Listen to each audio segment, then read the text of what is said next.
record here.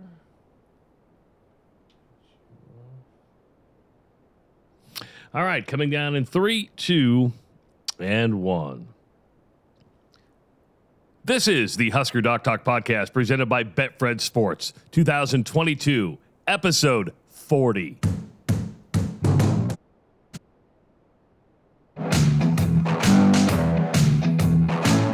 Dr. Rob, how the hell are you? Dude, I feel like back to normal now. Back to normal? Define back to normal. We haven't gotten together for like 2.5 weeks. Well, it's because I left the country. I left the country and just kind of decompressed. Good couple of weeks. Good week and a half. You were, what, over in Italy for a week and a half? About a week and a half in Italy, and it was, besides the travel, and what I mean by that, the airline flights, it was a great trip. It really was. I had some trouble with Delta on the way over. Was that a baggage thing? Well, a couple of things. So we made it to Minneapolis just fine. And then we got to our connecting flight to Paris. Plenty of time. We're getting ready to go. And all of a sudden, a pilot got sick. And I guess you need 3 pilots to fly a plane that big. So we had to wait almost 2.5 hours for another pilot to get there. And therefore, I missed my connecting flight in Paris. They lost my luggage. And I got to Florence about 2.5 hours late. My baggage didn't show up till the next day. Way home, we fly from Florence to Paris, and then it's never good when you get to the gate and the pilot's just sitting there and he's grumpy. All right. And by the way, have the French contributed anything to society that we know of? Well, food. But besides that, have the French contributed anything to society that we know of? Besides just being arrogant pricks? Champagne. Okay. Well, I guess, and a good Bordeaux wine, right? Yeah. But besides that, the French are just kind of arrogant. They're pretty proud of themselves. And you could tell that the Delta pilot was kind of perturbed with what was going on at the airport. Because now, is he French? No, he's a Delta. He's based out of Minneapolis. Okay. He's your Minneapolis-based crew, right? So he was a little grumpy. And he kind of let everybody know around it because at the Paris airport, you don't get on a jetway and get on the plane. They put us on a bus, walked out on the tarmac, walked up some stairs. Yes. Old school. It was totally old school. He had no idea what was going on. So that flight was 2 hours late. And then we get on that. We finally get boarded up. We know we're going to be running a little bit late, cutting it close to Minneapolis to make our connecting flight. And we're now on we're going towards the runway. All of a sudden, they hit the brakes. Oh, folks, we have to make a diversion. Go into the garage area. We had a light turn on. The brake lights aren't working, so we have to get that fixed. So we sat there for 2.5 hours on the plane. I watched an entire movie on the plane before we even took off. Oh, that's brutal. The plane was running so long that they get, hey, good news, folks. The brakes are fixed. Bad news is we now have to refuel. So we're gonna top off the fuel. We're like, okay. As soon as I got down to that, oh yeah, it's been snowing outside. We have to go de-ice. So that takes another half hour. We were almost 4.5 hours. This is all in Paris. In Paris, and they don't seem to care. But give me a what? I don't know. I can't even have a French accent. But we get to Minneapolis. I missed my connecting flight to Omaha. So you get off and Delta's like, okay, you'll check your app or there'll be boarding passes for you on your reconnect. We got to Minneapolis at like 4:00 in the afternoon. Now you would think there would be a flight on the hour. Something. So by the way, the thing is, those are already all booked. Well, the story gets a little bit longer here. So we're in customs. My bag is lost again. They lost my bag. I'm like, are you fucking kidding me? How do you lose my bag? We were in Paris twice, and there was no problem, right? Well, I'll skip ahead here. They sent that bag to Atlanta. How that happened, I had no idea. So we finally realized after we're the last people in customs that my bag's lost. They lock out. And there's a table out there with everybody's boarding passes on it. Our boarding pass was to leave Minneapolis, to connect to Detroit, to go back to Omaha 24 hours later. They were not offering food vouchers. They were not offering a hotel. They weren't offering anything. Just saying your flight leaves in 24 hours. So we were with another couple, and the decision was made at 5:30 p.m. Rent a car and drive home. And we rented a car and drove all the way to Omaha. I did not know that. Yeah. Which I've thought about that before when I've been caught in similar situations where it's one of those like, driving's not that bad. It's not. There was 4 of us in the car, so we were going to make it easy to do. And it was just one of those things where, and you knew a winter storm warning was coming to Minneapolis. So come to find out. So you're thinking we need to get out of here sooner than later. We need to get out. And I was actually surprised on Avis, I think a one-way from Minneapolis to Omaha. We got a Toyota 4Runner. It was like $149. That's nothing. Yeah, that's worth it. Yeah, that was worth it. How long was the drive? 5.5 hours. Yeah, that's not bad. No, that's super doable. Now, well, hold on now. It's super doable. None of us had slept for 24 hours. Okay, well, yeah, that wears on you a little bit. Yeah. But here's the other trade-off. I mean, how long would have been let's say you had waited 24 hours, gotten on the We wouldn't have gotten on it because the winter storm warning, we're getting, because we didn't tell anybody we weren't taking the flight, we were getting updates. It's been bumped. It didn't leave Minneapolis till like 7 o'clock at night. We would have had to gone to Detroit and then come back to Omaha. So we made the right call. Oh, 100%. Yeah. So that was but you take the 2 travel days out of it, wonderful trip. Great food, great wine, great company, great scenery. It was awesome. How about you? You went to Vegas, man. You were in Vegas, baby. and that was you were in Vegas, and you were there for football reasons because Zach Wiegert was officially inducted into the College Football Hall of Fame. He was. So there was the pipeline went out. So you had the 5 guys on the pipeline. But then there was a bunch of other guys that we played with who all came out. John Peterson, a Grand Island guy who was in our recruiting class. His son, scholarship recruit to UCLA. Really? Yeah. Never got a sniff out of Nebraska. Really? Yeah. Chip Kelly, good enough for Chip Kelly, and Pac-12 offense is apparently not good enough for Scott. But John was there. Got Eric, Zach's older brother, Kevin Raymakers, Doug Glazier.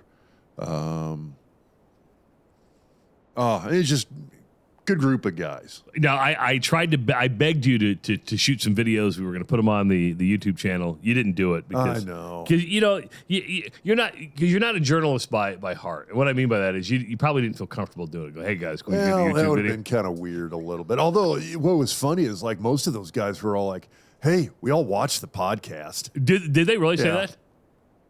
Yeah. Well, that's cool. Yeah. Right. So.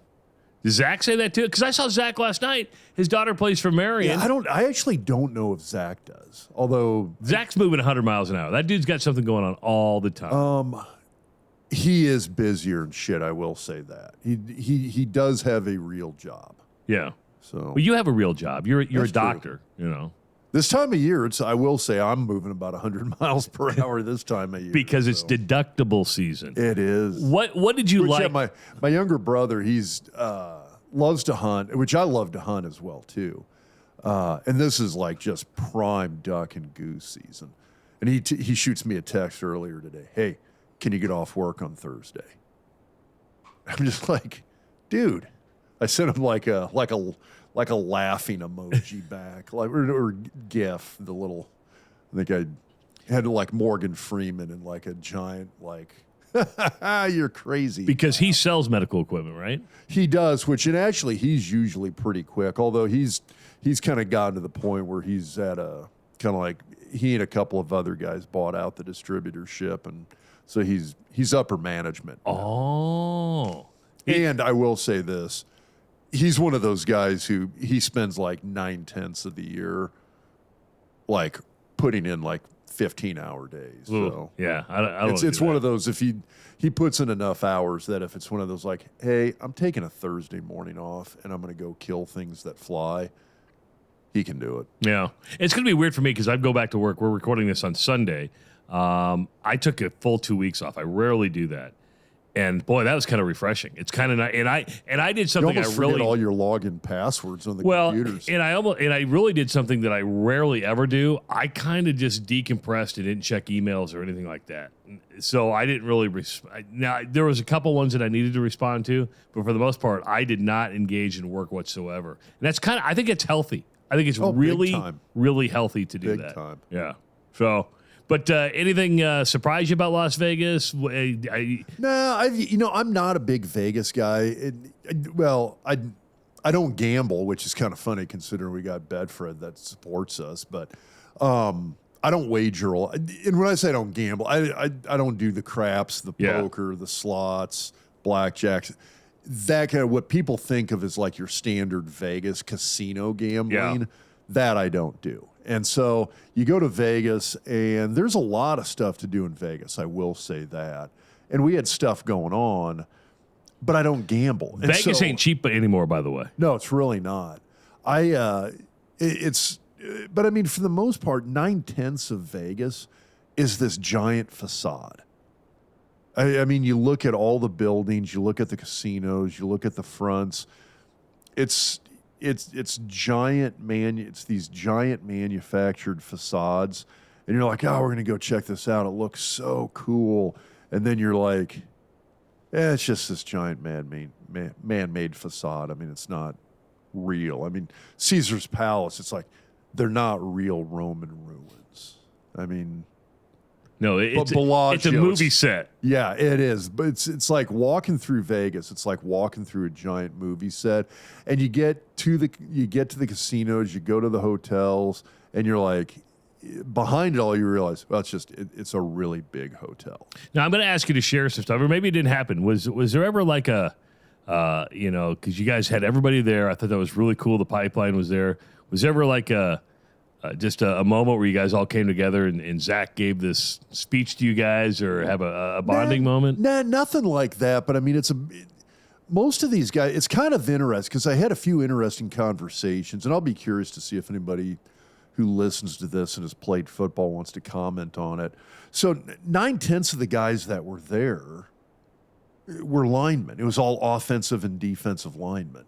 And it's interesting how, because with linemen, you always operate as a unit. Defensive lines operate in a unit. It's not the star defensive end who's making a giant play. He's making a great play, but part of the reason he's making a great play is because the other defensive end and one of the interior D tackles are both getting double teamed, which is singling that guy up to go make the big play. Defensive linemen work in units. Offensive linemen work in units. We kind of view ourselves as one position. It's not five guys. It's one unit. And so you get really close with these guys. And you kind of get close with the guys even across some different eras. So, I mean, you look at guys like Doug Glazier, who is a few years ahead of Zach's older brother, Eric. You look at Eric, who's a few years ahead of Zach and I. And you kind of had about 2 or 3 pseudo generations of Nebraska linemen there. You had some of the defensive guys like Pat Engelbert, Jason Pesterfield, Kevin Raymakers. Those guys were all there. And it's interesting because, again, those guys are a really tight-knit unit. And those are the guys we're practicing against on a day-in, day-out basis. And so we were really tight. Now, the comparison there is I got a buddy, and it's Kyle Emsick. Kyle was a prep All-American high school football player and wrestler from Lincoln Southeast. He and I were in the same class. Kyle and I went to junior high together. He was a kind of a combo, sort of a Jeff Makovic, a combo running back, fullback at Nebraska.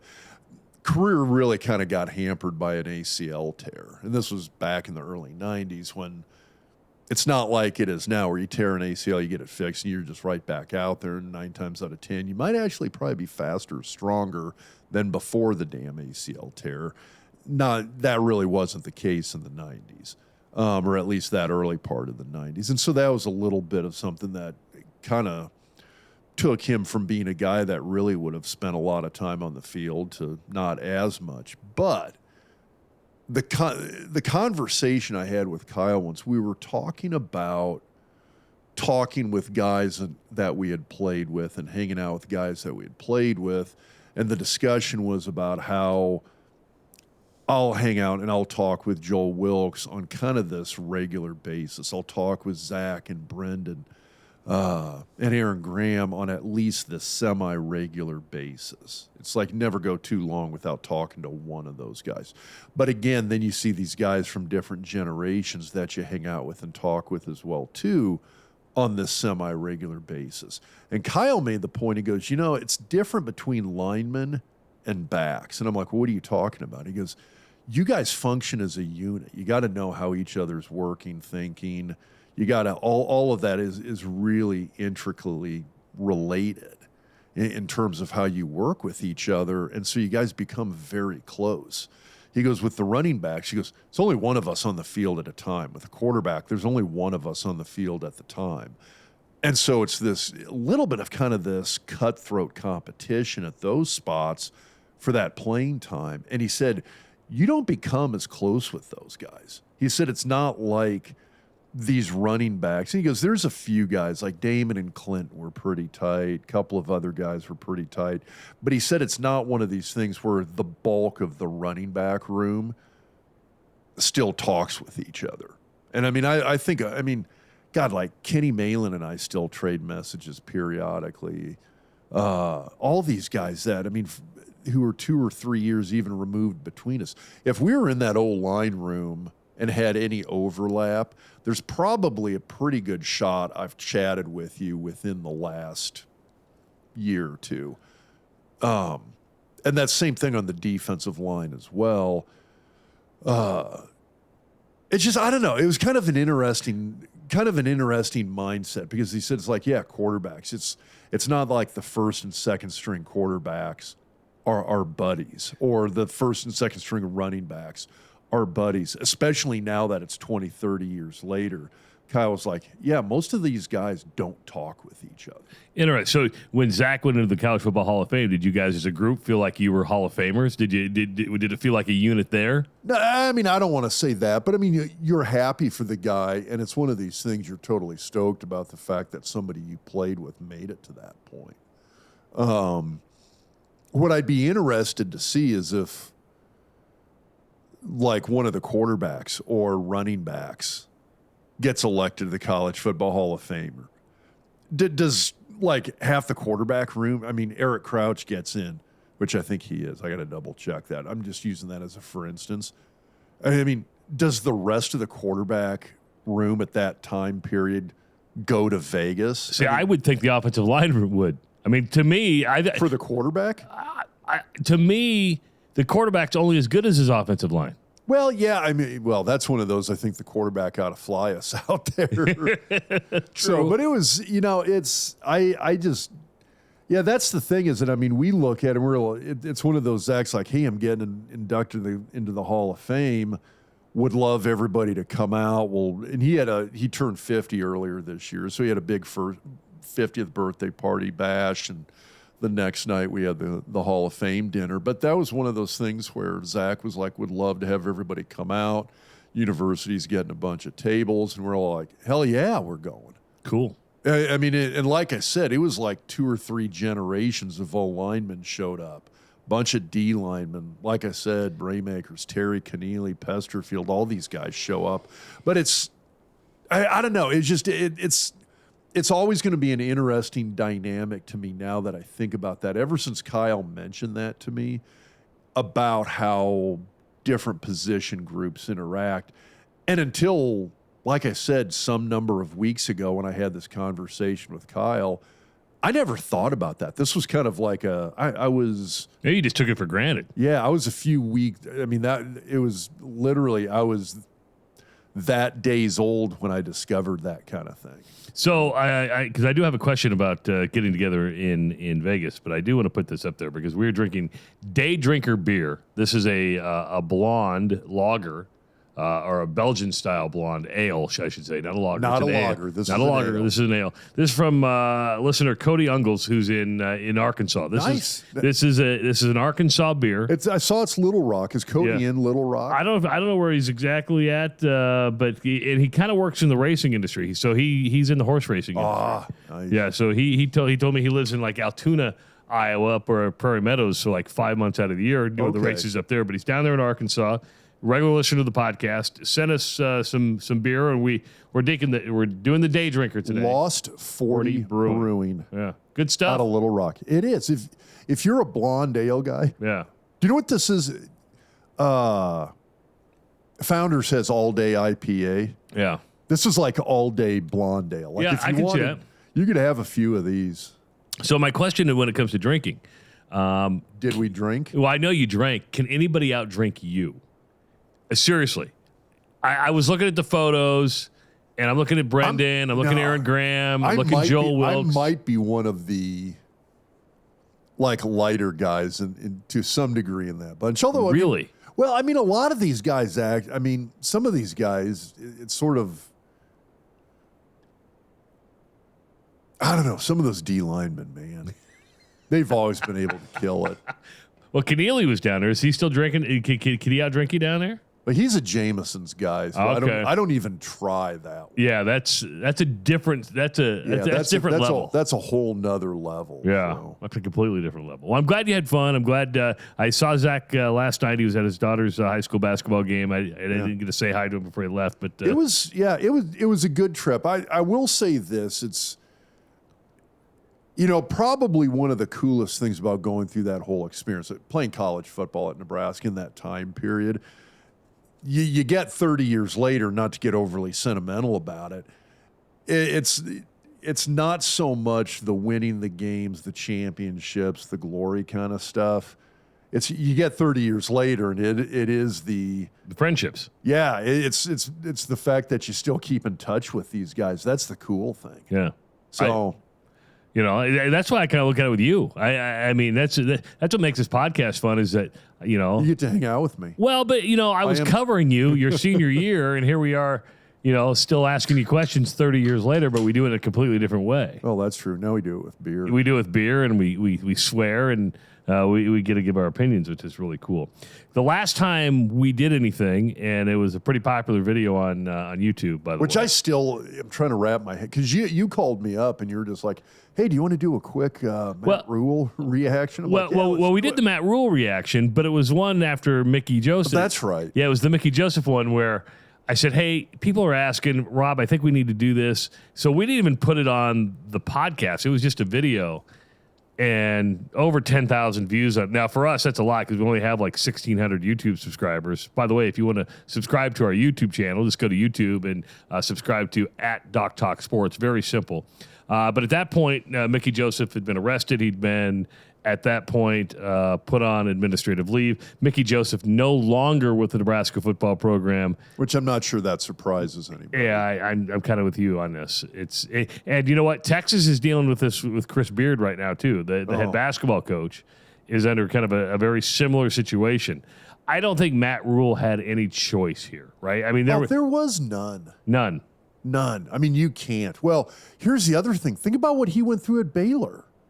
I mean, you look at the sexual assault, the scandal they had down there. I mean, that just... Now, he was not part of it, by the way. No, and I get that, but that absolutely destroyed that program. I still think it's a damn miracle what he was able to do there. I know some people, especially after Wisconsin hired Fickle, there was kind of a lot of... I don't want to call it buyer's remorse, but I kind of feel like people were like, oh, hell yeah, we got Rule. This is a great hire. We're all on board. We love that. Oh, Wisconsin got Fickle for like half the price? What the hell? Why couldn't we have gotten Fickle? I want a Fickle too. It just seemed like there was kind of this undercurrent of that right after that. And I saw a lot of people second guessing the Matt Rule hire. I don't know if there's so I'm thinking about this in terms of like the slam dunk aspect. The last time there was a slam dunk hire for a Nebraska football coach, it was Frost. Yeah. I mean, that was one of the few. I mean, in hindsight, Tom Osborne was a slam dunk. Bob Devaney was a slam dunk. But it's not like we got Bill Callahan and people were like, oh my God, great hire. That was holy shit, thank God somebody finally took the job. And after Callahan, and they got Pelini. I think people were very happy with the Pelini hire. In hindsight, I'm kind of upset about him getting fired still, but I thought Pelini was a very good hire at the time. I don't know if I don't think it was a slam dunk. Yeah, I wouldn't quantify that as a slam dunk hire. And then Mike Riley was well, shit, okay, if they're going to create a clusterfuck here and bring somebody in, screw it, fine. Let's bring Mike Riley in, for God's sakes. Lord knows how this will go. And in hindsight, he wasn't that bad compared to Frost. But then you get Scott, and you're thinking, oh, my God, finally, we got a slam dunk hire. In hindsight being 2020, I mean, I don't know if I want a dunk hire. I want somebody who represents a good, solid choice. And at the time, I think either Rule or Fickle would have been a perfectly good, solid choice, given the circumstances. And I was happy with it then. I'm happy with it now. But going back to the whole Baylor thing, the concept of, your wife fed us before we came down here. And it's like I feel like I ate a horse. It was outstanding. Well, it was a pig. I just stuffed myself. But anyway, excuse me. But you look at what Baylor went through prior to Rule hitting the door, and going back, I looked this up. The numbers were astounding. It was like 39, 40, 41 guys, something like that on the roster when he hit the door at Baylor. I mean, that's at most a third of a Division I football roster. Basically 40 guys. I mean, that's not even a two deep. So, I mean, that's one of those. How do you start a program with that? When you look at that, it's a miracle they won one game his first year. Yeah. The fact that he went, 6-6 or 6-7, 7-6 that second year, and then went 11-3. I keep seeing people posting stuff along the lines of Matt Rule was 0-7 against top 10 teams in his 3 years at Baylor. And I'm like, no fucking shit he was. It's like he had this completely gutted program. He was starting it was coming back from an SMU level death penalty. Do you know what memories are, Rob?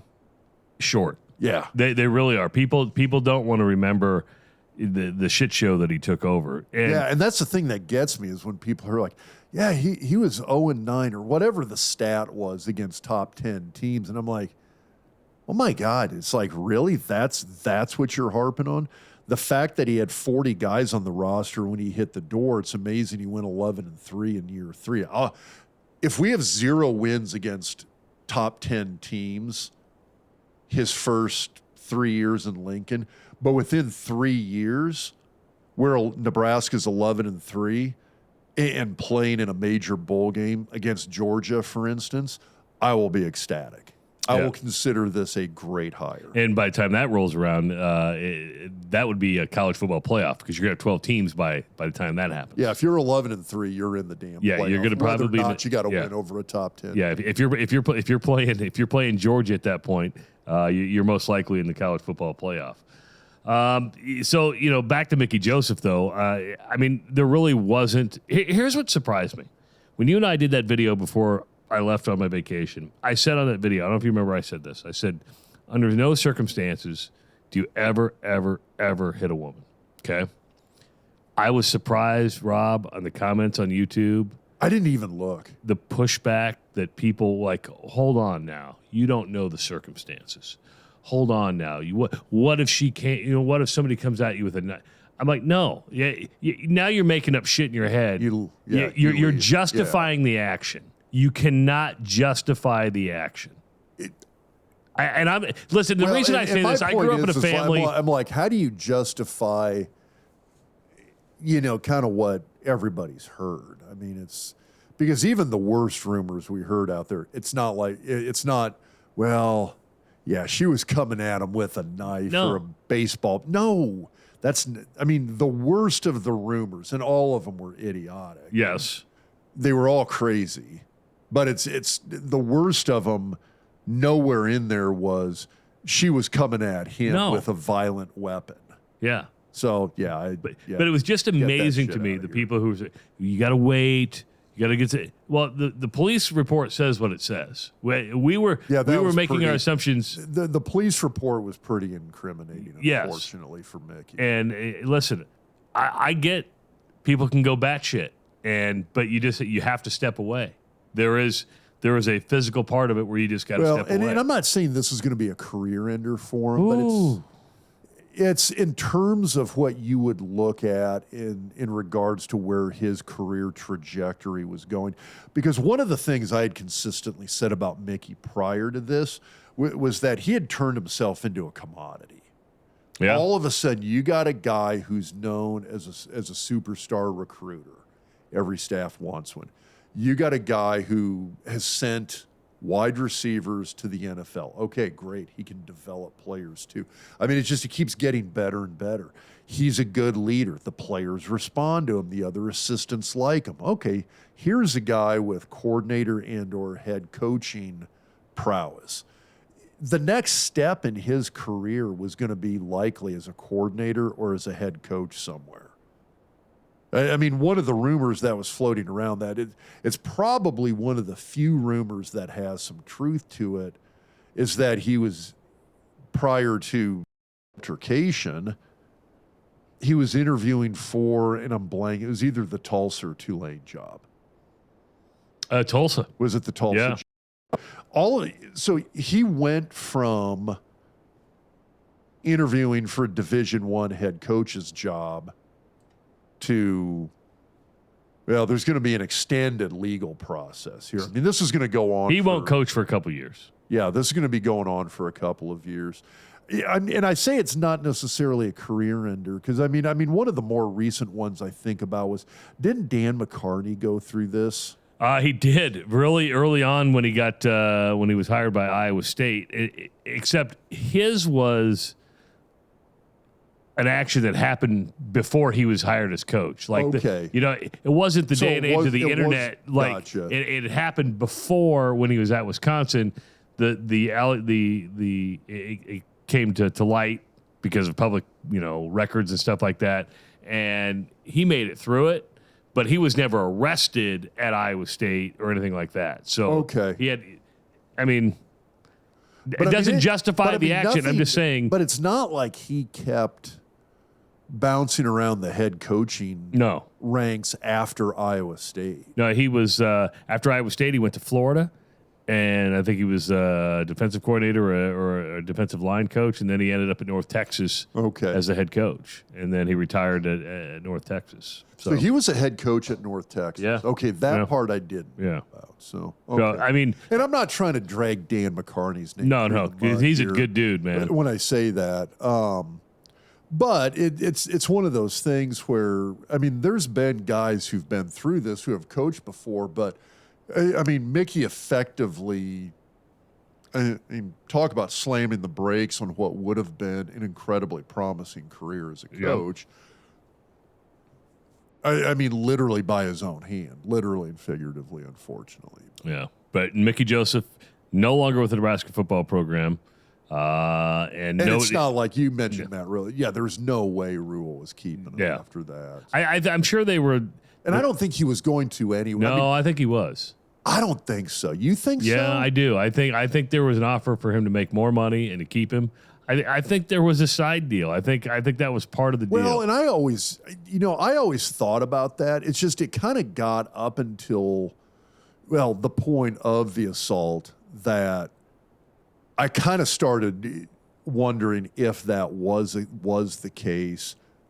I had heard that was always part of the deal when he got brought to Lincoln was, hey, I mean, you and I have had this discussion before that when you saw that initial title, and you would always say, it's like, well, these guys like titles. And I'm like, it's like he doesn't need those titles. No, but titles are a way for a corporate structure to justify a pay range. That's what happened. I get that. I saw all of those titles, and all I saw in my head was Trev just hired his interim coach. It's not going to be Whipple. It's going to be Mickey It's like what I'm looking at, because I mean, in a normal structure, it would have been Chenander or Whipple. It's almost always one of the. I mean, let me put it this way: how often does your wide receivers coach get promoted to interim head coach over the OC? Like never. Rarely. Yeah, doesn't happen much. He was brought in as the wide receivers coach, and then all of a sudden you see this associate head coach and passing game coordinator, and it's this guy's the interim head coach. And he knew that coming to Nebraska. I guarantee you Mickey knew that coming to Nebraska. Were you surprised? But anyway, to your point, I would not be surprised if part of that Mickey knowing this coming to Nebraska thing was, hey, if we did get rid of Frost, if and when we get rid of Frost, and you're the interim coach, whoever comes in as the head coach, part of the deal is going to be you have to be offered a position. You don't have to take it, but you're going to get offered that position. Yeah, it's interesting, and I think that's what it was. I think they want him to get the Tulsa job, but now he's out. I guarantee 2 to 3 years before he coaches again. Yeah, he's got to get this thing through the legal ramifications that's going to take place, and who knows, maybe in a divorce and stuff like that. You never know what happens and stuff like this. Now, when I was gone, Rob, one of the big shockers to me when I was in Italy, besides my dog dying. Dude, I cried, dude. I was in Vegas. I fucking cried. You did not, did you? Hank's my boy. Yeah. I love Hank. It was, and we got to Italy, and Lizzie, Owen's girlfriend, is the one that had to take him to the vet and put him down. Now, thank God Owen left work and was with her when that happened. So we didn't get to say goodbye to him. But so my dog dies when I'm in Italy. Then Mike Leach dies when I'm in Italy. Mike Leach is a cool dude. I was going to say Sports World lost a good one. Man, really did. Really, really did. And is that just a case where he was probably dead, and they just made sure they had organ donors where his organs could go? I don't know about that. Kind of the story I had heard is they tried to keep him on life support as long as possible for family to get together, make some decisions, everybody to kind of say their goodbyes. Tough deal though, and I haven't heard all the ins and outs. I've heard both. It was a severe stroke versus I thought it was a heart attack. No, versus a massive heart attack, and. There's been a little bit of stuff reported in the media that he'd had some heart problems in the past. Yeah. I don't know the full nature of those, and that was potentially an unfortunate culmination of that. But God, what an absolutely amazing guy! Innovative. I mean, if you really get into how he got to where he was at as a head coach. Kind of the process that he went through. And there's plenty of articles. Hop online and look them up. The Athletics got a few that were really, really good in that regard. And some of the stories people tell about getting recruited by him, what the recruiting process is like when you actually meet Mike Leach and get recruited by him, things like that. Just absolutely amazing guy. And the other thing is just everything he was interested in. I know one of the guys that played for him, one of the quarterbacks who played for him at Washington State, talked about they were getting smoked in a football game. I think it was a bowl game. And at halftime, he goes into one of the coaches' meeting rooms at halftime after they're getting their ass kicked in the first half, and Mike Leach is in there practicing Spanish on Rosetta Stone. At halftime of a bowl game where they're getting the shit kicked out of them. And the quarterback's like, well, coach, what are we going to do the second half? And Leach kind of takes his headphones off and is like, well, we just got to do this, this, and this and quit playing like crap and we'll be fine. And goes back to practicing in Spanish. Quarterback said they went out there, beat the crap out of the opponent in the second half, ended up pulling the win out. Yeah, I don't know if you heard one guy say a bad thing besides Craig James about Mike Leach. It. Yeah. And most people about half that story all got. I think most people think Craig James is a piece of shit after that. Yeah, well, most of that story kind of got debunked. Yes. And I mean, he was still suing Texas Tech. I mean, he never let that lawsuit go. He was pissed about that. He's a lawyer. Yeah. He's a law school grad. So, hey, don't forget to download the Betfred Sports app if you are in Omaha or Western Nebraska, or if you're in Colorado, if you're in Arizona, if you're in Ohio, if you're in Maryland. Because Betfred Sports is here to make sure that you have a great betting experience. The app is wonderful. It's brand new. It's designed with the user in mind, and that would be you. Easy ways to get your money in, easy ways to get your money out. A variety of betting types, straight bets, in-play wagering, parlay cards, and VIP experiences. So get in on the action. And when you use the promo code DocTalk, you can get a free $20 bet with new signups. Betfred Sports, the presenting sponsor of the Doc Talk podcast. Nebraska has a defensive coordinator. Tony White comes over from Syracuse. We're going to try. I've been in contact with David Max from HuskerMax.com, and he's kind of set me up with somebody from Sports Illustrated who knows Tony quite well.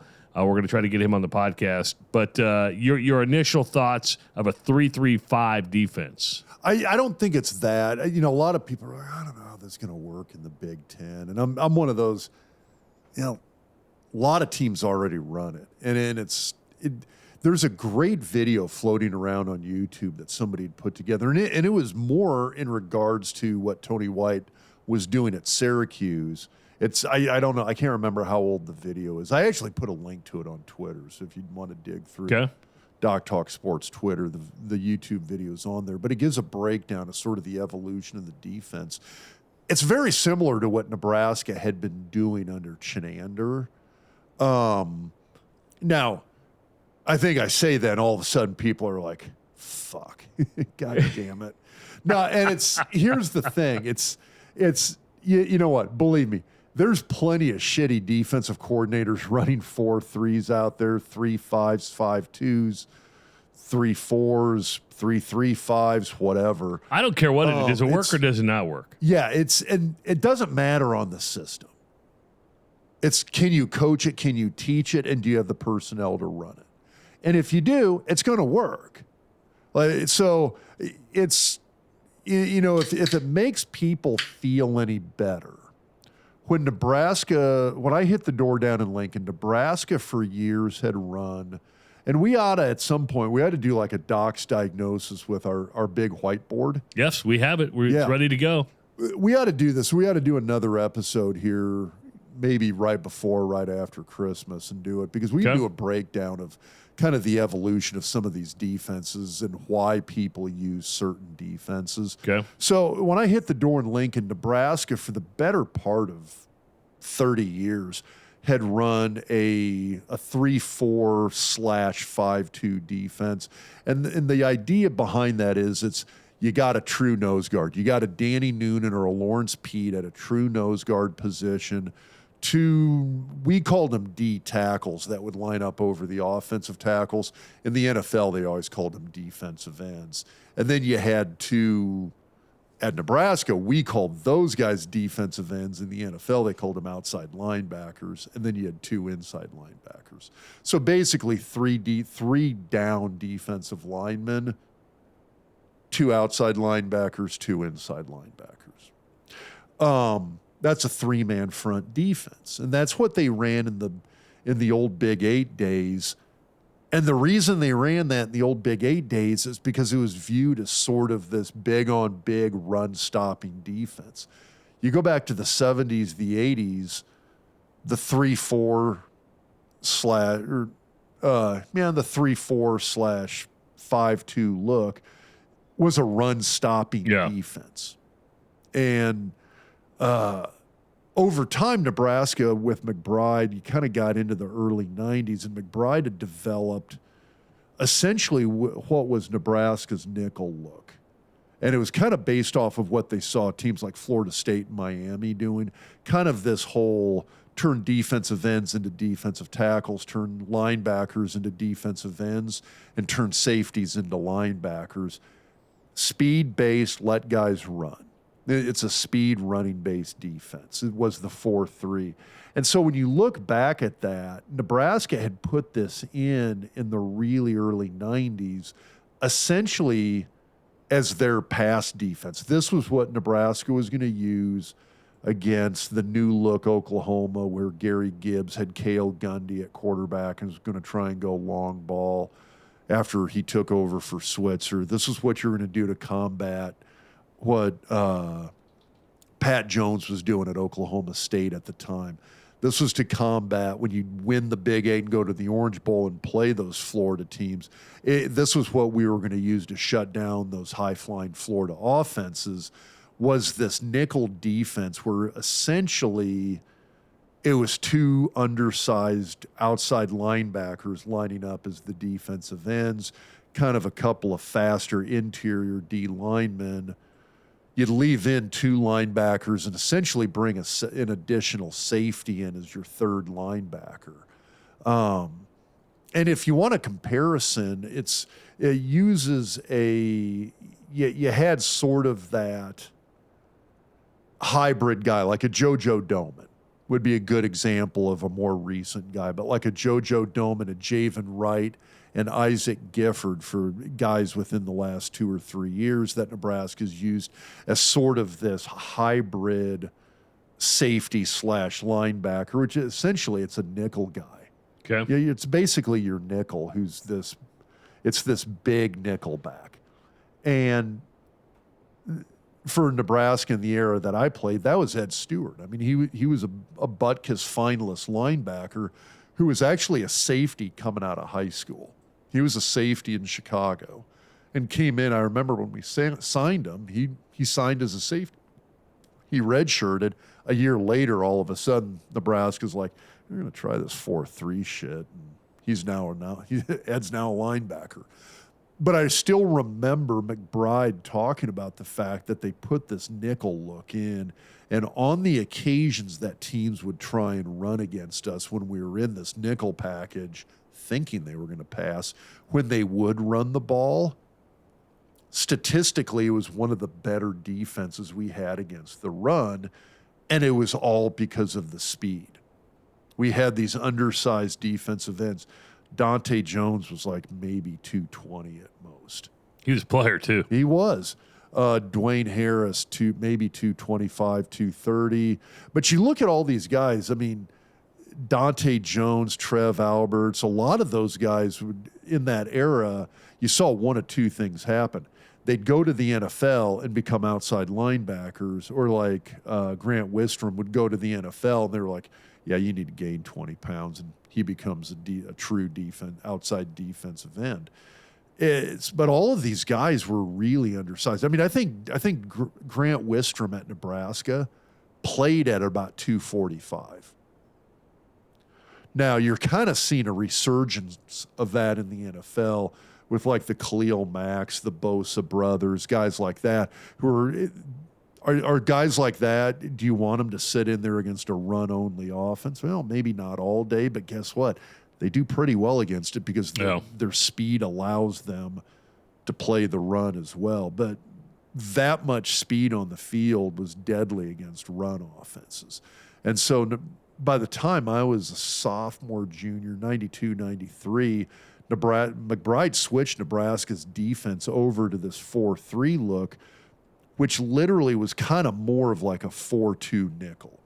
It was basically a 4-2-5 defense with two undersized defensive ends that were really essentially big outside linebackers. Okay. But it was all speed-based. And so I think the knock against the 3-3-5 that people are worried about is you're not going to have the size to sit in there against a run-based offense. And my thought process is, literally, the 4-3 we ran in the 90s was our fucking nickel defense with undersized guys with an entire philosophy based around speed, specifically to get us to be able to hang with teams like the Miamis and the Florida States of that era. And it worked amazingly well against the run. And that was why we stuck with it as the base defense. That was our nickel defense for that era. And so I don't think I'm not worried about it in that sense because, like I said, all those ferocious defenses of the 90s were sort of the 3-3-5. I can put it on paper and show you how that was sort of it's a hybrid version of what we ran in the 90s. It's basically a nickel defense. Terrell Farley, there's another guy. If you want one of these hybrid guys who's sort of a pseudo safety, pseudo outside linebacker, Terrell Farley's another example of that. But we were basically running one of these undersized, speed-based defenses up through 99. So I'm not worried about it in that regard. Here's the other thing too. It's, I get it. You've still got Iowa out there.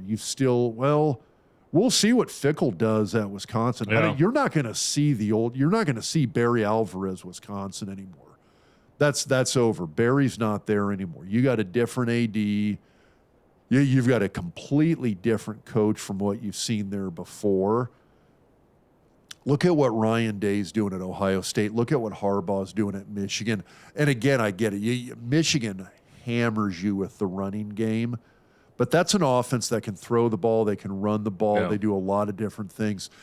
A few people made the point on Twitter when we had this discussion a week and a half ago that the offenses you're seeing in the Big Ten are not necessarily this old school ground and pound. Well, and when UCLA and USC come in, things are going to be a lot different. It is. And so I think you're going to actually probably see a little bit more of an adaptation to defenses, almost kind of like what you saw Pelini trying to get installed at Nebraska before Nebraska joined the Big 12. The day I was leaving for Before Nebraska joined the Big 10 yeah. from the Big 12. The day I was leaving for Italy, Evan Cooper, the secondary coach, was at Eppley. He has no idea who I am, right? You told me you saw a coach there. Yeah, and so I'm listening to his phone calls. You know, I mean, because he's just walking around, he's talking pretty loud. And since he's so new, nobody had a clue who he was. Yeah. The only reason I figured out is because he's wearing Nebraska gear. And then I'm like, I hear him talking to like coaches. I'm like, well, I'm going to pay attention here. The one thing that stuck out to me, he goes, he said to whoever he's on the phone with, I don't care. All we're thinking about is speed. We want speed. And I'm like, that's going to make a lot of people happy.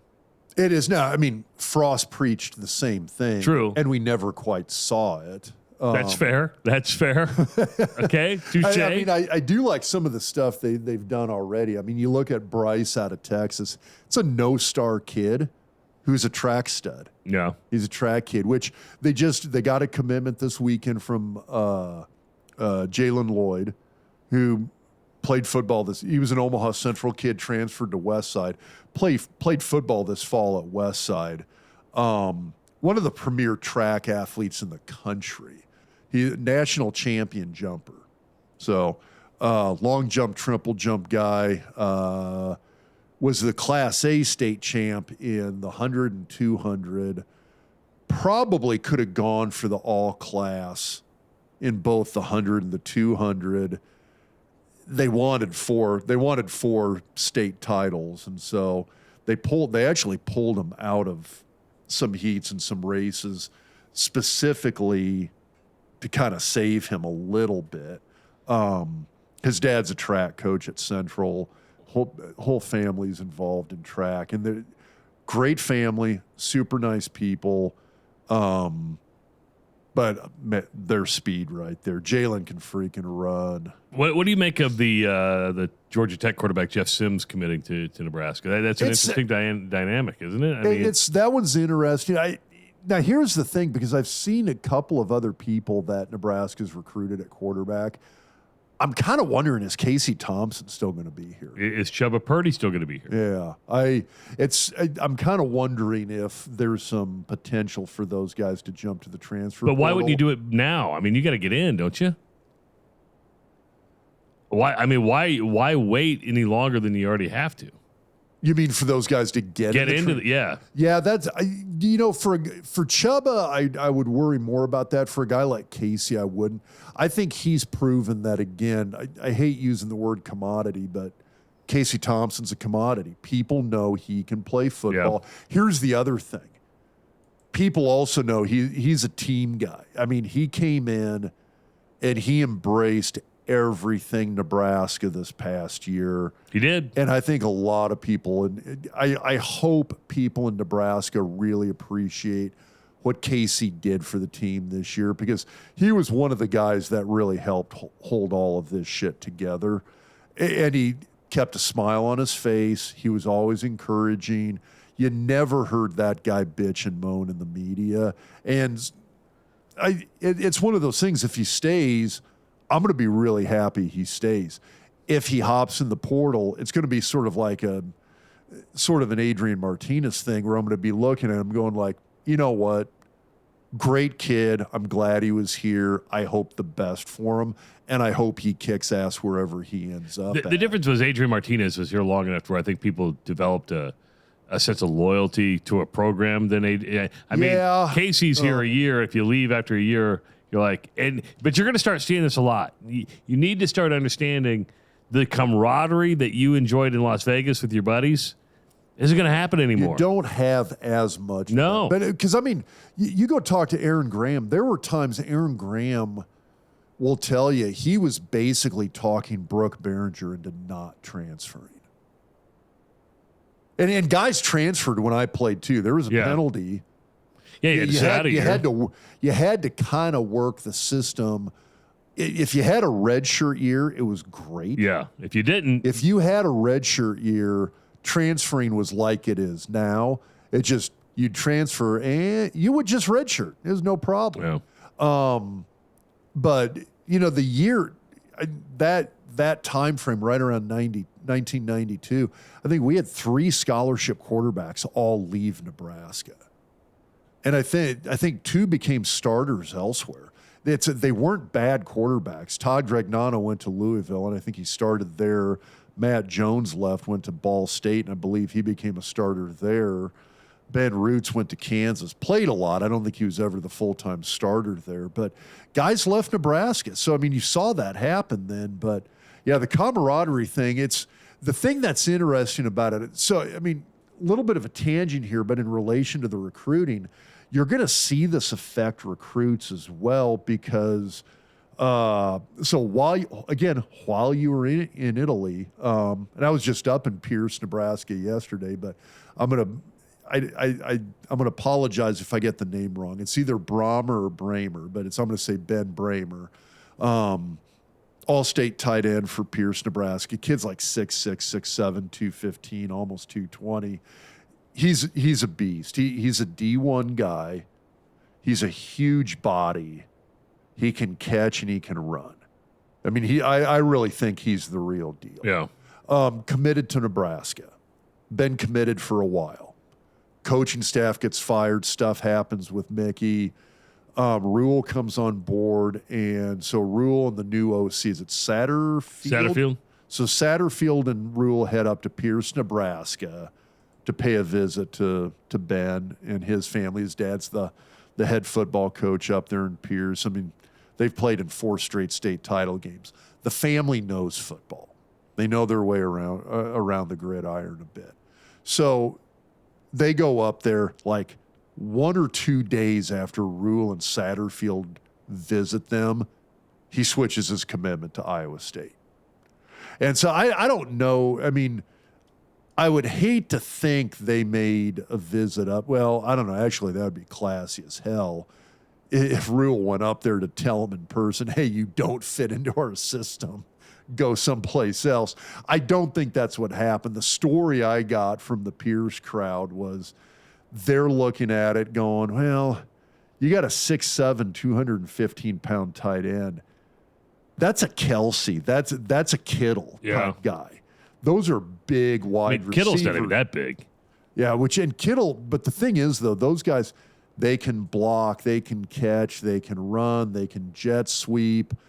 But all those guys, when you look at like a Kittle, when you look at a Kelsey, is that your classic Big Ten tight end, or is that a Big 12 tight end? That's a Big 12 tight end. That's a Big 12 tight end. I get it. Kittle was. Yeah. I get it. Kittle's an Iowa Kittle guy. wasn't the tight end. And people always say, well, we had this conversation the other day. Kittle continues to get better. And even Kirk Ferentz said, George Kittle was a really good tight end at Iowa. He's a much better tight end now than 100%. Because and a lot of people are saying, well, why? How is Brock Purdy having so much? How is he having success with the 49ers starting quarterback? And he was great at Iowa State, But he's better now. you continue to grow. I mean, Yeah. great athletes continue to get even better as they move along. If you stay the same, there's no growth, and you won't do exactly. But I mean, my point though is that when you look at Ben Bramer, when you look at Ben from Pierce, is that a Big 12 tight end or a Big 10 tight end? He's 6'7", 6'6", 215. That's a Big 12 guy. So, and he's got to put on what, 30 more pounds? He's got to put on 20 pounds to play in the Big 12. He's got to put on 50 pounds to play in the Big 10. And it's a hell of a lot more wear and tear on your body under a lot of those Big 10 offenses. But here's the bigger point I was getting to is that a few people up there made the comment that in this day and age, if it's not a great, if you realize in hindsight that it's not a great decision. I went to Iowa State. It's now a year later, 18 months later. Shit, maybe I should have gone to Nebraska. You can. Maybe I should have gone to Iowa. Maybe I should have taken PJ Fleck up on his offer and gone to Minnesota. You can. You can. And they'll take you. Now you can do it. Absolutely. And if you're 6'6" and play tight end and you can run and catch, somebody's going to take you. And that's the thing is where, so I mean, the story I tell in relation to that, if you want a comparison, when I was coming out of high school, 89, 90, Tom Osborne calls, and I grew up in Lincoln. Fucking Nebraska. Our team was only okay at the time. I went to college thinking, I want to go someplace I am guaranteed 9 or 10 wins a season. Took me 3 years of high school football to get 10 wins. I want 10 wins every damn year. That was Nebraska. And it was a guarantee in that time period. I'm going to go to Nebraska. My dad worked for Nebraska for damn near almost 4 decades. I already had an older brother going to school there. There's no way I was not going to Nebraska for college. Tom Osborne calls me at home, offers me a full ride scholarship to Nebraska. I was like an early offeree. This was like September of my senior year in high school. You get that call in September. That's like the equivalent of like an 8th grader getting an offer now, which Nebraska just offered an 8th grade quarterback out of Alabama. But anyway, so I had that early offer. I still waited like 2.5 weeks before I called Osborne back. You would sit around and like, hey, am I doing the right thing? Is this truly the right decision? Because shit, it's not like I'm going to go there and then transfer. Yeah. It's like I'm going to go wherever I go. There's a little finality to this decision prior to the transfer portal. And now that's gone. Now it's one of those like, well, shit, if it's not working out and I hate it, I'll just transfer. And shit, that wasn't an option then. Well, I mean, it's your nephew, right? He's left Missouri. Has he found a home yet? He isn't. Did he hear from Northern Iowa yet? He did. So I got to check with my brother because I think he had a visit at South Dakota this week, like on Friday, and Northern Iowa yesterday, I believe, or vice versa. I may have helped with that a little bit. I think I called you up. It was like, hey, hey, you know this Coach Farley guy? Here's a good guy. I can show you the text. Coach Farley is very happy that I recommended. So it's interesting because I know some people are like, no, you got to get him to Lincoln. You got to get him to Lincoln, and it's like he wants to play. It's like shit. One, he wants to play. That's the big thing. He wants to play football. And we've talked to a few people also. So, I mean, he's in contact with Montana as well. Augustana, like, dude, my phone lit up with the Augie coaches. We're like, dude, would he consider us at all? We'd love to have him. I'm gonna let you know something. And I'm gonna and you can tell John this. Mark Farley is one of the coolest, salt of the earth guys you'd ever find. And guess what else Mark Farley does? He puts dudes in the NFL. He does. Especially O-linemen. Yes. I'm just saying, that's my pitch. If people are, there's Trav and his Iowa thing again. Mark Farley is a cool dude. He does my radio show every Thursday during the football season. He wins. He develops players. He puts guys in the NFL. Yeah. And in this day and age, that's no small thing. for these guys. It is an interesting dynamic. I mean, there's a guy who, I put a link to him on Twitter. Oh my God, I'm forgetting who his Twitter handle. Anyway, he does analysis of the transfer portal, and he had a great point. He said, if you look at the transfer portal, the majority of people who go into the transfer portal do end up at a lower division school. They go from FCS to D2 or NAIA. They go from a Power 5 or Group of 5 down to FCS or D2. That's kind of the nature of it. I mean, the majority of people aren't making lateral moves. No. You got a very small number of kids who go from FCS or D2 up to D1. So I'll be curious to see what happens with Isaac. I think they would love to go to Nebraska. I mean, partly because it's the home state school. It's where his dad and uncle went. But at the same time, it's one of these situations that you got to be realistic too, right? He wants to play football. Yeah.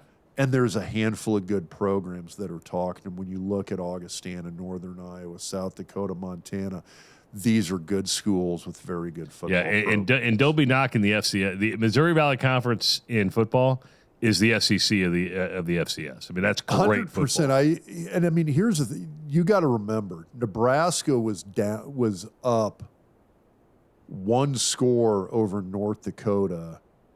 North Dakota was within a score into the fourth quarter of that. South Dakota State, who's playing for the national title against North Dakota State, only losses to Iowa, and they almost beat Iowa the first game of the year. Like, I guarantee you, if South Dakota State or North Dakota State played Nebraska this year, Nebraska loses that game. You're probably right. Not that you can remove the probably from that statement. Not a transfer portal story, but rather a decommit, and that is Dylan Raiola decommits from Ohio State. Donovan Raiola is retained by Matt Rule. You'd be foolish not to think there's a link there a little bit. It's easy. The thing I keep going low hanging back fruit. to, You're right. The thing I keep going back to, football coaches love staff cohesiveness. They like, quote unquote, their people. And it's at every level. High school, college, NFL.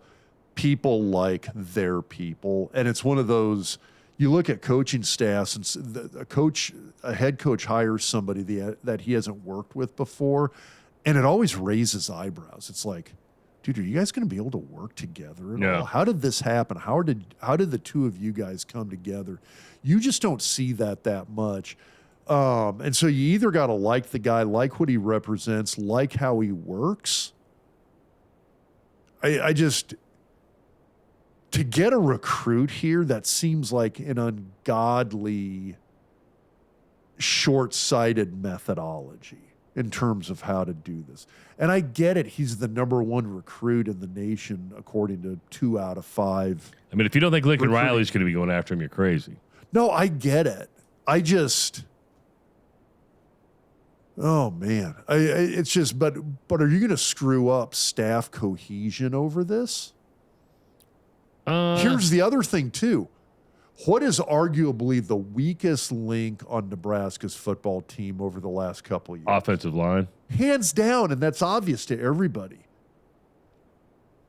You're going to keep a guy, and I got a side story here I got a behind the scenes from Vegas we can talk about.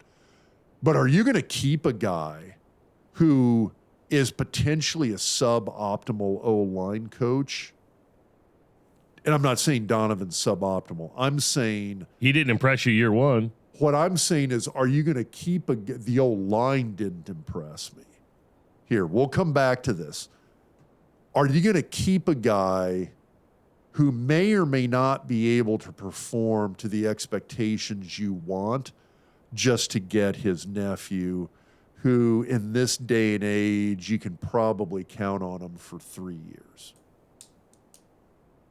Depends how desperate you are. That's a blink of the eye. Depends how desperate you are. I get that, but are you going to risk and then you're in okay, let's say, and I'm saying this under the sense of, if you don't think Donovan can coach, Are you going to risk putting his nephew back there behind 5 guys who aren't well coached?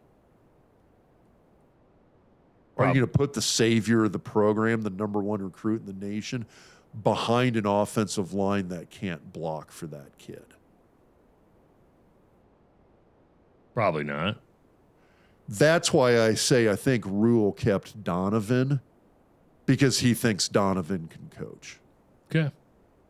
Now, here's the other thing. Donovan, because he's the one guy in Lincoln who didn't work for the university like Stye does, who actually lives close enough and has a day job that allows him to actually do it. Donovan had Aaron Graham come down to several practices this year, basically observe, act as essentially like a volunteer coach, go to meetings, and just kind of watch stuff. Aaron said Donovan is not the problem. Okay. That is one thing Aaron was very, very emphatic. That's good. My entire assessment is 100% watching those guys play, and it was a shit product you saw in the field. But I sat down here as well, too, because I did tell you, there's part of me that looks at these guys, and I'm looking at them and going, oh, my God. As individual linemen, these guys are so amazingly bad. The fact that at times they actually do okay actually makes me almost wonder if Donovan is just absolutely polishing a piece of shit. Which It's kind of hard to do. Could very well be the But point. I said that when we were doing some pre-discussion before a couple of the doc's diagnosis, that part of me almost wonders if he's not was working miracles down there. I didn't know. All I know is the product on the field was subpar. Aaron said it was who he had to work with. He said it's just those guys are trash. And I hate saying that. Well, Aaron, wow, that was harsh. Trash. Well, but you know what? Sometimes that's what it is. okay, but I mean, am I wrong? No, you're not. You're not. Now here's the other thing. Somebody had asked, well, like, okay, perfect world, what would Rob Zatechka's ideal offensive line have been at Nebraska 2022? And this is perfect world stuff. Okay, perfect world, you got Cam Jurgens back for another year at center. So again, Yeah. I'm not saying reality, I'm saying perfect world. Yeah, Cam stays and plays at center and anchors that line. That makes a big difference. Nouredin Noueli doesn't have a suspension for performance-enhancing drugs, and Nouredin Noueli is the starting left guard. I love the kid. I think he's a freaking gamer. He's one of these guys that kind of sort of doesn't quite look the part, but he gets after and just mauls dudes. Yeah. He's just a mean son of a bitch on the field, and he's got that goofy, I've been throwing hay bales over in Germany type strength to show for it. And it's just, I love the kid. That would be my ideal starting right guard. Again, perfect world. Left tackle, Teddy Prohaska's healthy. Doesn't have the ACL tear last year, or it's fully recovered this year. He doesn't re-injure his other knee, and he doesn't have a torn shoulder labrum. He's in there healthy at left tackle, anchoring that spot. He was Nebraska's second best offensive lineman last year, and in a perfect world would have been Nebraska's best offensive lineman this year. Well, second best, because in a perfect world we'd have Cam Jurgens back. At right tackle, Chris Walker, Lincoln East kid, who's the starting right offensive tackle at the University of Montana, who should have been on offense from day one. He was oh boy. It's like Zach Potter. I mean, he hit the door at Nebraska, wanted to play defense, and it took a transfer to Montana for Chris to realize he should be an offensive lineman. But he came out of Lincoln East, was an all-state lineman, 6'6", almost 6'7", 290 pounds coming out of high school. He looked like another Robert Gallery, essentially. hits the door in Lincoln and is like, I want to hit somebody. I want to play defense. So he kind of basically languishes for 3 years on the defensive line in Lincoln. And finally is like, nothing's happening. I'm not going to see the field here. Transfers to Montana. I think A.J. Forbes, who was in Lincoln, got him to go to Montana. He goes up to Montana. He's now a starting starting left tackle at Montana and doing outstanding. Yeah. And then you've got A.J. Forbes, who was a very good center out of Bellevue West, goes down to Lincoln. And my understanding, and I could be wrong on the details, this is kind of second, third-hand information, essentially got told, hey, you're only like 6'2.5", 6'3". You're too short to play offensive line here. Despite the fact that you are an excellent center, know the offense, can snap the ball flawlessly, and are a very, very good blocker, he doesn't get to play. So he transfers to Montana. And if you include the shortened, that weird spring 2020 COVID season they had in FCS football, he's going into this next fall will be his 4th season as the starting center, as all conference center for the University of Montana. Wow. So ideally, my offensive line would have been Prohaska, Newelly, probably actually Forbes at center, Juergens at guard. The two of those guys, you can flip-flop them if you want. And then Chris Walker at the other tackle. Well, how many of those 5 guys started for Nebraska this year? 0. Fucking 0. Wow. I mean, that's what Nebraska's starting offensive line should have been. And if that's Nebraska's starting offensive line, you got 5 guys who would have done some serious damage up front. And that's something that's again, perfect world, disappointing. I mean, it's like, shit. If that staff had seen the value in Forbes, had seen the value in Walker where he should have been. If you had an environment on campus that Cam Juergens was going to sit here and go like, yeah, I want to stay here. I want to be a part of this. Like Cam and Austin Allen were 2 guys who the whole thing with Frost and Frost getting retained, they were like, screw this shit. We're out of here. I mean, that was in the World Herald article. Said that, no, that's true. That they were very vocal about Frost being kept and even went to Trev to complain about how Frost handled stuff and that they didn't want to be a part of that anymore. But if you had an environment that fostered those guys staying, it just, I don't know. I get pissed thinking about it in that regard. Don't get pissed. It's just that offensive line could have been so much more and so much better this year. And instead, we're talking about the disaster of a line that we've had for the last 2 years. That led to the firing of a coach It did. And so anyway, my point is especially after talking with Aaron, like it's solidified. Like I said, I was never really down on Donovan. Like I said, I'd watch what I saw out on the field, and part of me was like, oh my God, part of me really truly wonders if he's working a miracle that they're even able to function like they are. Well, you bring this up because I was talking to the visionary of this podcast, and that would be my son Owen, and we're up upon the off season, and we really want to do a lot of interviews going forward, right? Because we've had Joe Mowgli in here, and I think we have a good opportunity in January, February, March, April, May, June, up until July to bring people into the studio and have conversations with them. And I think Aaron Graham would be a good one of those, right? I mean, get Aaron sitting right here. Aaron would be amazing. Yeah, I think Chris Brown would be a good one. So if there's anybody, and don't even think former Huskers, right? If there's somebody in the business world, the sports world, if there's somebody you'd like us to interview on the Doc Talk podcast presented by Betfred Sports, drop us an email, doctalksports@gmail.com. That's doctalksports@gmail.com. We have a whole off season to conduct interviews, and we like doing interviews. Joe Mowgli is still one of my favorite. Vince Ferragamo was fun. What do you think of Joe Mowgli hiring Tim Beck? Be honest. I was surprised. I wasn't a Tim Beck fan as an O coordinator at Nebraska. But could he be like Craig Bowl? Okay coordinator, really good head coach? Guess what? We're going to find out. Yeah, now, we here's are. the thing.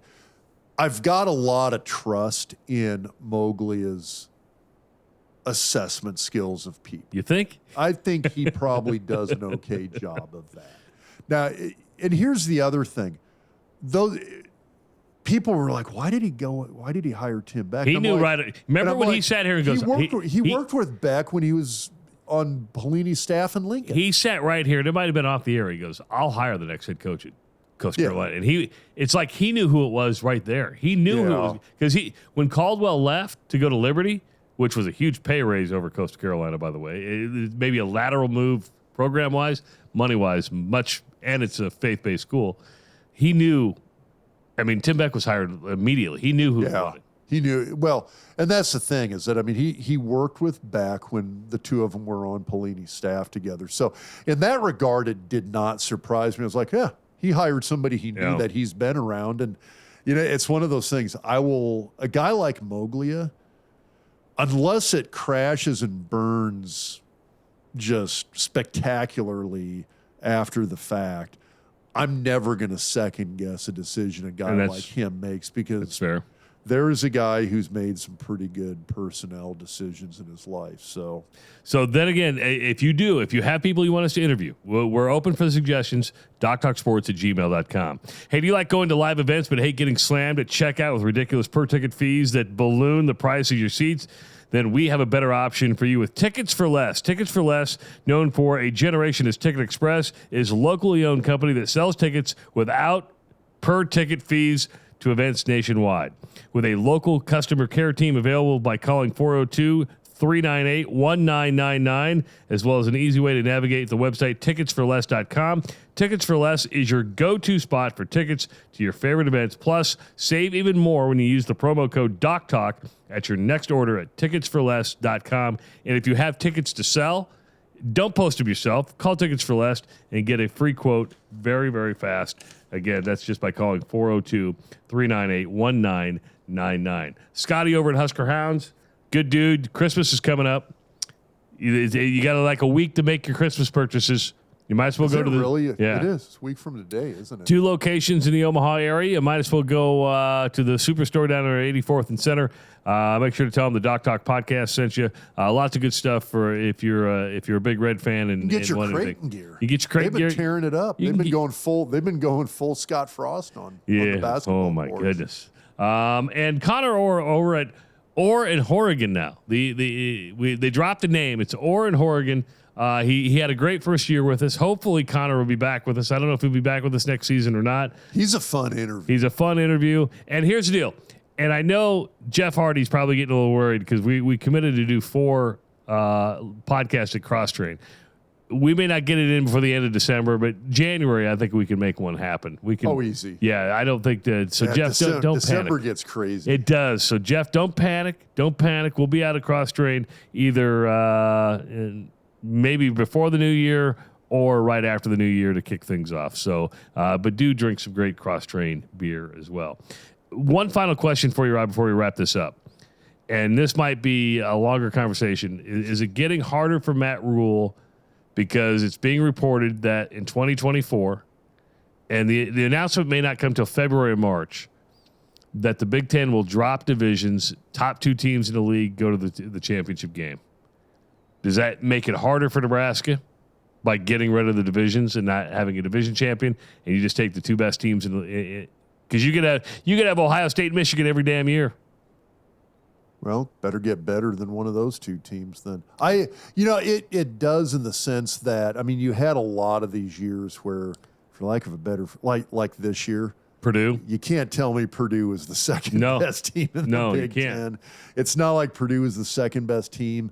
A lot of those years where you saw Northwestern, which God bless them, and what Fitzgerald did there, it's not like they were going to the Big Ten title game. And I'm just saying, when you throw USC and UCLA in the mix, it gets really hard. It is, but at the same time, too, thank God you're in the Big Ten conference. Yes. If you're already do you want to be in that conference or the SEC, or do you want to be in the AAC, the Big 12, the Pac-12. I would rather be the third place team in the Big 10 than a second place team in the Pac-12. Because guess what? The Big 10, the SEC, they're going to get, SEC is probably going to get 3 or 4. I think the Big 10 is too. Big 10's going to get 2 or 3 into a 12-team playoff. And that's why. So you don't have to go to the Big 10 title game to get in the playoff. And that's the big bottom line. So being in the Big 10 itself is the win. Follow Dr. Rob on Twitter at Doc Talk Sports. Make sure to subscribe to the YouTube channel at Doc Talk Sports. Like the Facebook page at Doc Talk Sports. You can follow me, Travis Justice, on Twitter at Travis Creates. And if you have a question or an interview request, just send us an email, doctalksports@gmail.com. And yes, during the offseason, we will continue to take beer shipments. We will. Which was it, Cody? Cody, down in Arkansas. So, Cody, thank you again. Much appreciative. The beer was good. I like the Lost 40 Brewing. So we've been doing that. We've been drinking Cody's beer. Craig from Georgia hooked us up. We drank a couple of those during the podcast. Always good. For Dr. Rob Zatechka, I'm Travis Justice. Thank you so much. Merry Christmas. And thanks for listening to the Doc Talk Podcast presented by Betfred Sports.